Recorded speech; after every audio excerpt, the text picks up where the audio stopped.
We had a formal countdown today because this is a formal podcast as we discuss. Nah, it's not really formal at all. This is LP from Poor Horsemen. Y'all already know we've been doing these Horsemen Academy series to make sure that we can't always have alcohol. We can't always be laughing.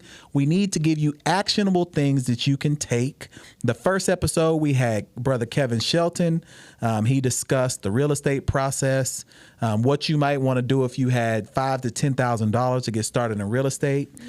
Second episode, we had our brother CJ, the smart guy, talking to us about the crypto space and Bitcoin. And today, we have the pleasure and she actually shoots some content here in the studio that y'all are going to learn about also today. Because if you haven't tapped in, we want you to tap into her podcast also. But we have Crystal Smith today. Please introduce yourself to the audience, please. Sure. First of all, thank you for allowing me to come on the platform. Thank you for coming. Of course. Please, you made time for us, so thank you. Absolutely. So my name is Crystal Smith. I am also known as the six-figure single mom. So I am that is the name of my podcast. I do record here as well. And I'm an accountant by day. So I'm a cost accountant. And by night, I am a career coach and strategist. So what I do in the six-figure single mom is I career coach and strategize with other single parents. Okay, so we're gonna get right into it. Crystal and I talk. Crystal actually helps the studio, marketing ideas, branding ideas. So I'm excited just to have her on because I know some of the process. Yeah. And I think it'll be interesting for her to share that story. But first, let's start with the podcast. Okay. All right. You've recently launched your podcast, 10 episodes in. Can you tell the people what to expect from your podcast? Sure. So my podcast is a platform for other single parents that are doing amazing, progressive, and positive things, male and female, because what I do stress all the time on the platform is that single parenting is not only just female or male. There are tons of single fathers as well who have, their responsibility financially, physically, and their children stay with them. So they are taking on full responsibility of their children. And it's just highlighting them because if I don't do it, then who else will? Exactly. So why is that important to you, though?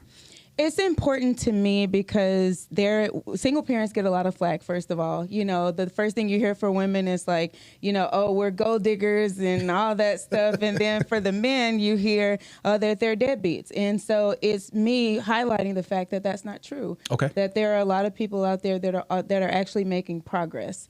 And doing it at a rapid pace, actually. So it's important for me to highlight that because my motto in life is just being the change that I want to see in the world. Okay. So your brand, though, is the six-figure single mom.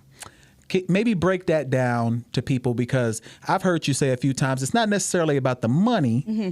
It's more of is it a lifestyle? Well, give me your tagline behind that. Yeah. So the six-figure single mom brand is less about the money and more about your mindset. Okay. So don't get it twisted. I am a six-figure single mom. Oh, you can pop it. Go ahead and tell them. Let's be clear. But we don't focus on that. What we focus on is shifting our mindsets because what I've learned is a lot of times I've been able to make that money by shifting my mindset.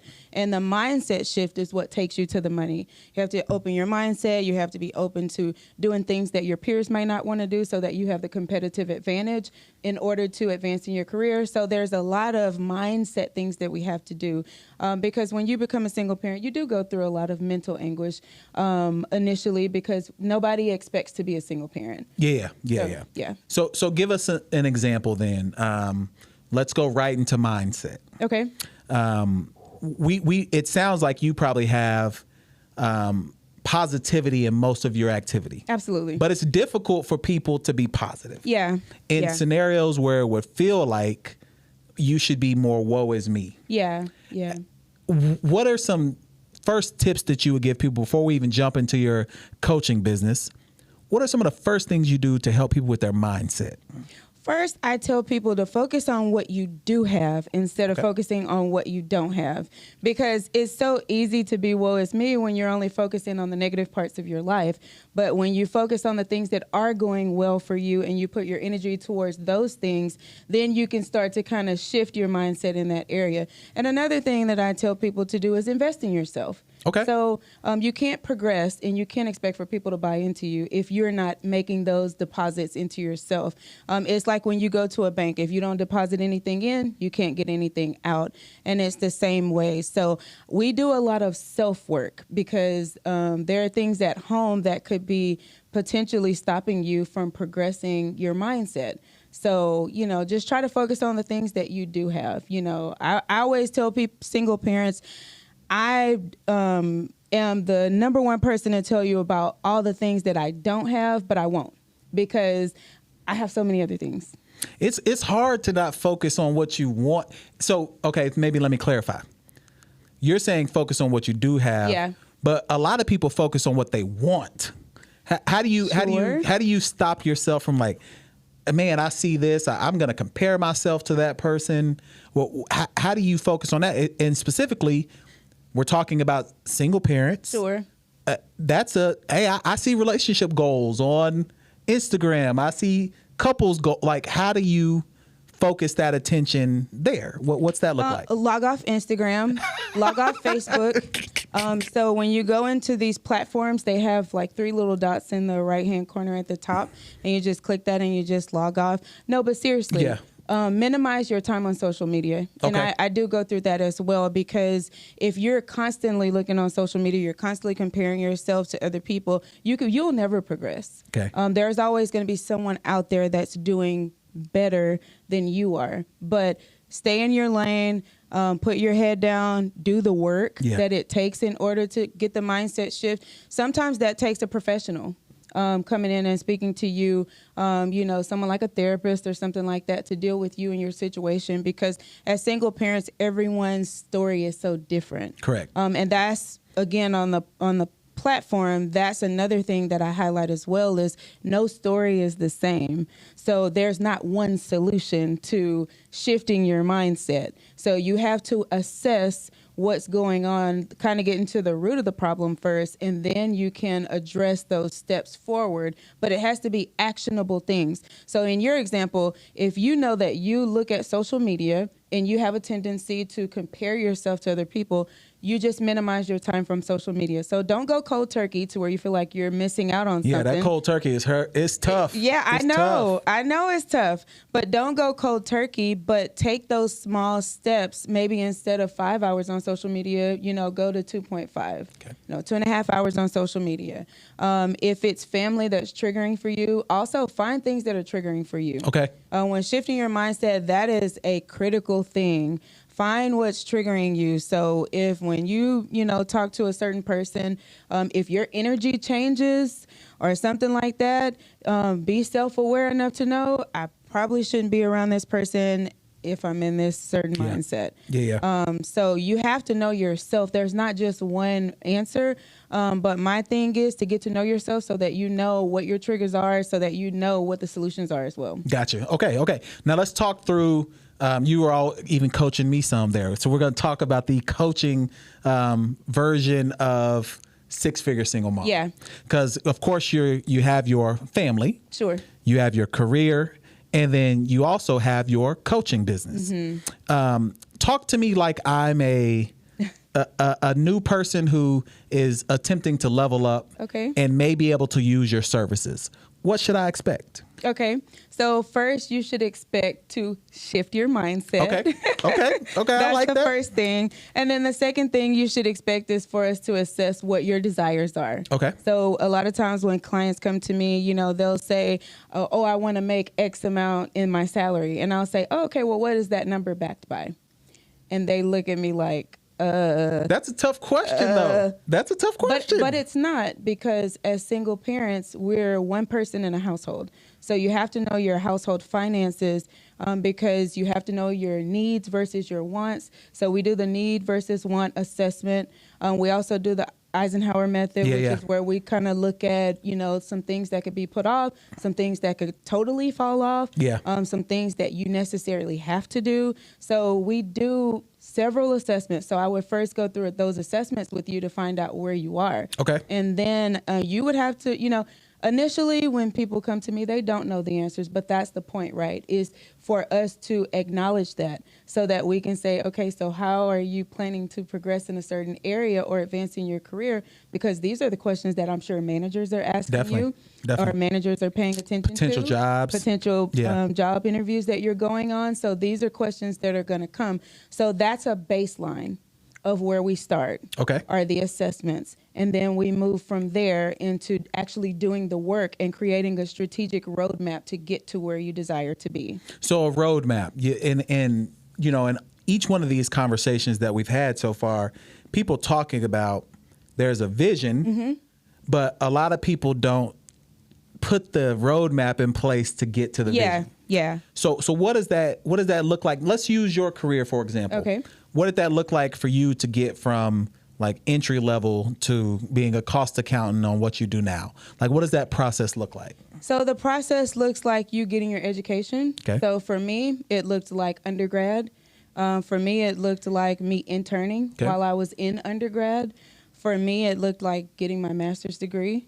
And then it looked like me, getting my first job in oil and gas and just kind of going from there, getting mentors, getting sponsors. So mentors are people that you can go to say, I want to pick up a few things from you. Yeah. Sometimes I get them, informal, or sometimes I get them formally.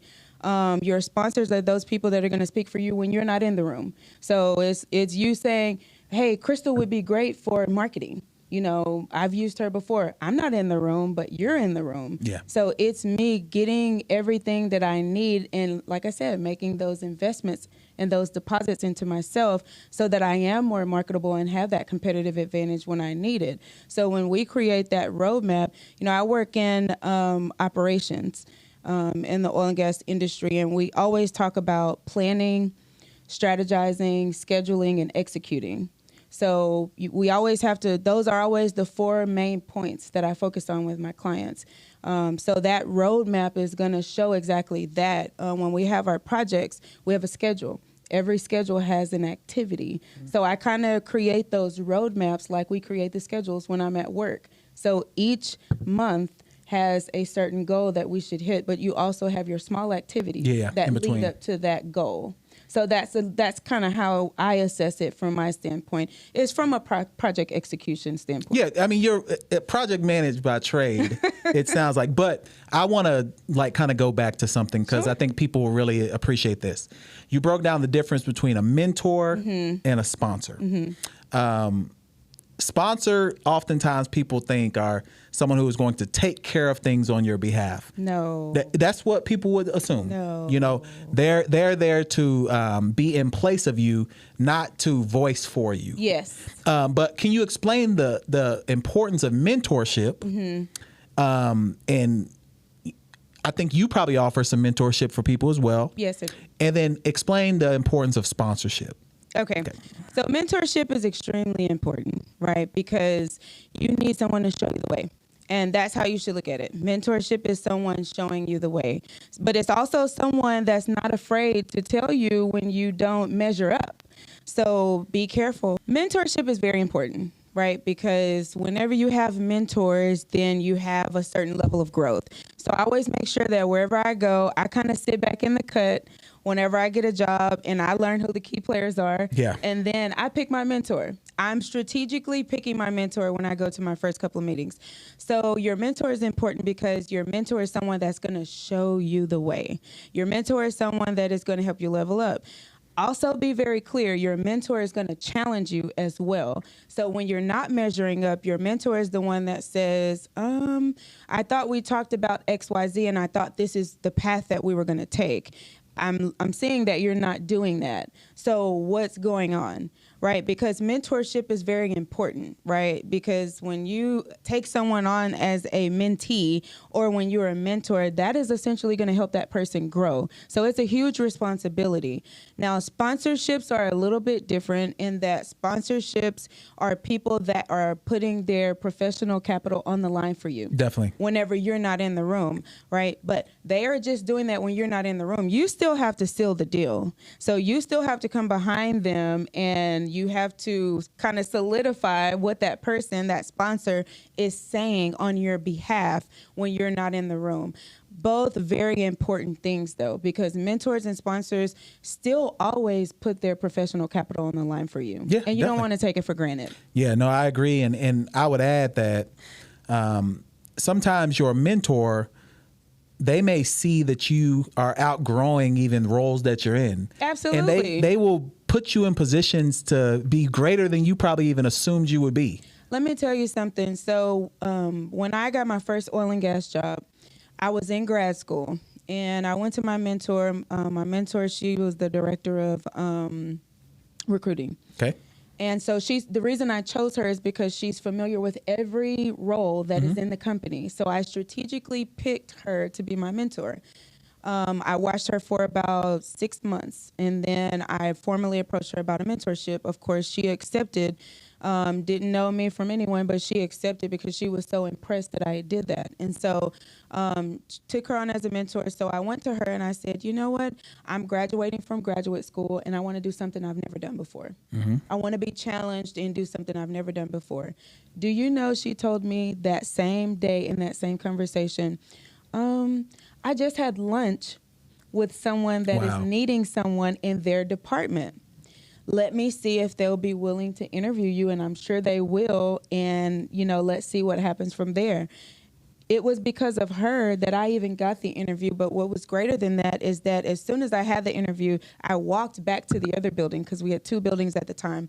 I was on my way back to the other building from that interview, and on my way back, the guy calls her and says, we want her. She's talented. She's green, so she knows nothing about it, which means that I wasn't already brainwashed about this role. I was green, which sometimes people think is looked down upon. Nah. But it's not. You being green in a role and not knowing anything about that role, but you being coachable and teachable are the 2 facets of things that are going to get you in the room, and it's going to get you to stick while you're in the room. So she was the reason essentially why I got on the operations side to even become a cost analyst. Nah, that's nice. Well, that's the kind of stuff you want to hear. Yep. But let's give some people some actionable things now. Single parent, it's a challenge getting kids to and from places. It's a challenge making ends meet.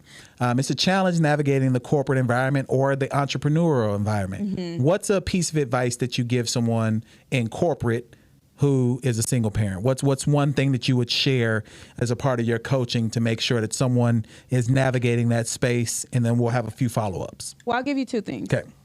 The first thing I would say is to strategize and utilize your internal network. Okay. So networking is something that you always hear me talk about, but networking is something that I always talk about. So your internal network, I'm talking about family members, I'm talking about friends, I'm talking about anyone inside of your internal network that could help out with your children. Have them to volunteer. These are things that I did in my professional journey. Have someone to volunteer 1 night a week that you can work late, so that you can at least show your company or the organization that you are with that you are willing to go beyond just the regular job duty of 40 hours to get done what you need to get done. Now, it's not to say that you're going to be working just to be working, but what it's going to allow you to do is that freedom and flexibility to not feel the pressure to leave whenever you need to leave. So just once a week is the commitment, just once a week. And the second thing is to take it upon yourself to learn something additional that you already don't know, because we already know that as single parents, we're the only person in the household that is financially, there. So you need that competitive advantage over your peers. One thing that I did when I was freshly in oil and gas is I moved. We're in the Gulf Coast region. Gulf Coast region is popping in oil and gas. So I've moved to Louisiana a few times for work so that I could make that per diem, so that I could make that uplift that the projects were offering. But invest in yourself and do something outside of what your peers are doing, whatever that is for whatever industry you're in. Invest in yourself. What would be a we always ask questions on this. If you had $5,000, and in your case, obviously, you could hire Crystal to work with her. But if you had $5,000, what would you tell a single parent outside? Let's say their needs are met, that they're not at scarcity. Mm-hmm. What is something you would recommend to a single parent if they had that amount of money? What could they do to help them, escalate in their career or their entrepreneur journey, something along those lines?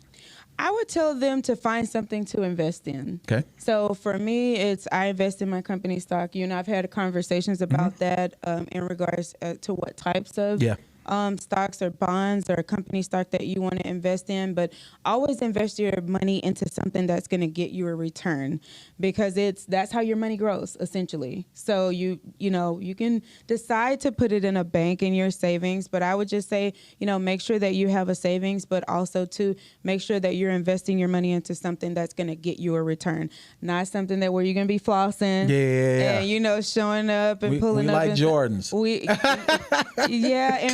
And for us single moms, we purses and shoes and all those other things. But I'll be honest, most responsible single parents, we don't spend money on just frivolous things. We're already saving. We're already making sure that for rainy day comes, we're already making sure if our kids are in activities, we have the funds for that. We're already planning for vacations with our kids and stuff every year, things like that. But for your specific example, just to invest your money into something that's going to actually help it to grow.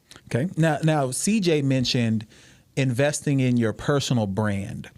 What type of work have you done for your personal brand? Because what people don't realize is everyone's a brand. Yeah. You don't know it. Yeah. But everyone is a walking billboard. Yeah. When people see you, they are immediately making a judgment of you without you speaking a word. Absolutely. And then social media elevates that tenfold. Yeah. So what have you done to help your brand? And then what do you do to help other people with their brands? Sure. So I'm kind of smirking a little bit because when Facebook first came out, my mom would post the worst pictures of me. And I would get I would get so mad at her. I do. Yes, I would get so mad at her, and she'd be like, "What's the big deal?" And I'm like, "Mom, I'm a walking brand." Yeah. And those would be my words to her. I'm a walking brand. So your personal brand matters. People watch you more than you think they do. They're watching what you're saying. They're watching what you're doing. Not only your children, but other adults are watching what you're doing. So your personal brand is very important. And essentially in life, you want to practice what you preach. Yeah. So that moral compass that you have, those things that you're always saying you're about, you essentially want to be about those things, because I don't want to do business with anyone whose personal brand is not put together. Yeah, no doubt. It's like your portfolio, your walking portfolio. Your personal brand matters to everyone around you, but specifically, it should matter to you first. So keeping that in line, that's important. And what would you help a single parent with? Because they're going to be like, man, that's hard work. I'm already the only provider, or I'm co-parenting, et cetera. What can you do to help a single parent with their personal brand? It's your mindset shift, right? Is that going to be the key? Is that going to be the name of this episode then? Shifting your mindset? Shifting your mindset. Give us an example. Because your personal brand is everything. Yeah. I mean, I can't stress that enough. Your personal brand is everything. And I know sometimes it is a lot being a single parent. I'm not going to sit here and lie. It took me a couple of years after my daughter was born for me to even get it together. It is a lot because everything changes. I mean, everything changes, but you are who you are. So your personal brand should matter to you first. And that's why I say your mindset shift. So for my clients, I make it clear, and we go through these examples. If you are turning into the parking lot on 2 wheels every day, why would I want to hire you? Yeah, that's true. I mean, I can't give you more responsibility because I don't know if you're going to make it into work on time. When you get to work, your hair is all over your head and your clothes look like, you didn't iron them and things like that. And then when you get there, you don't care to speak to anybody. You're like, just be happy I showed up today. Your personal brand matters. Those are all things that are a part of your personal brand. That's not your professional brand. Yeah, that's just you as a person. That's your personal brand. Yeah. So I always go through that with my clients because it's important for them to know that people are watching you. And if if you're telling me, well, I don't care to ask anybody how their morning is going, or I don't care to ask them how their family is doing, then you can't expect for someone to invest in you if you don't want to invest in them and getting to know just a little bit about them. I'm not saying you have to go to lunch with them or anything like that. But what I'm saying is, to me, that's just generic. Yeah. Speaking to someone when you enter a room and things like that. That's just common courtesy. Yeah. So your personal brand, we do discuss that. Your personal brand matters because it's essentially what your sponsors are going to put their professional capital on the line for as well. Gotcha. They're looking at you They're looking at you professionally, but they're looking at you personally as well. Yeah. Okay, so I'm seeing the theme of this episode. A lot of your attention, at least in the early stages with people, is around their mindset. Yes. Because being able to get out of our heads with all of the junk. Exactly. Is probably one of the most important things, because often people don't even get started. They're waiting to do these things until they feel like it's perfect or it has to be in a certain way. But if you kind of just get started, you figure it out as you go along. Think about it when you go to the gym. Yeah. Right? Before you go to the gym, I don't want to go. When you get there, yeah, you be blasting. Yeah. Right? So half the battle is getting to the gym. But when you get to the gym, you start seeing everybody around you that's in shape. You start seeing people lifting. I love cycling classes. I start seeing people blasting in the cycling classes. And then you feel so accomplished. Yeah. But your mindset is, if you don't give yourself an option, I'm going to the gym every Monday, Wednesday, Friday. Yeah. That's it. I'm going to the gym every Monday, Wednesday, Friday. And being resilient. That's another thing. Being resilient. There are certain things that are going to come into your life for a reason, but again, going back to that gym example, if you don't, go to the gym and lift those weights and things like that, you won't get stronger, where it's the same thing for your mind. Yeah. If you don't flex, yeah, your mindset, all the components that go into having a stronger mindset, and then being disciplined. Once you get your mindset straight, then comes the discipline. I can still eat McDonald's though, right? Like, is that a part of you can every now and then, because I did tell you on some of those episodes. That my McDonald's order was ridiculous. Your McDonald's orders were starting to show. It's delicious though. It's delicious, but you have to be disciplined to say, okay, I love McDonald's, but I'm only going to eat McDonald's so many times a week. Dang, that hurts. That hurts. So, all right.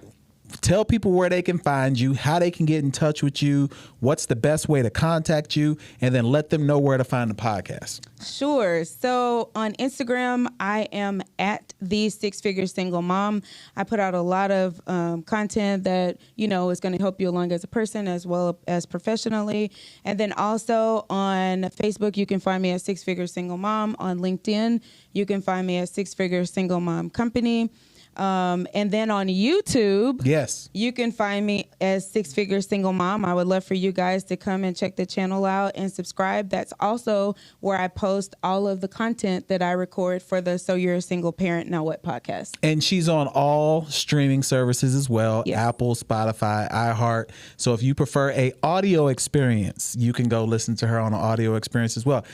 I enjoyed this conversation because oftentimes hearing from people in different perspectives, like you're coming from it more of a mindset.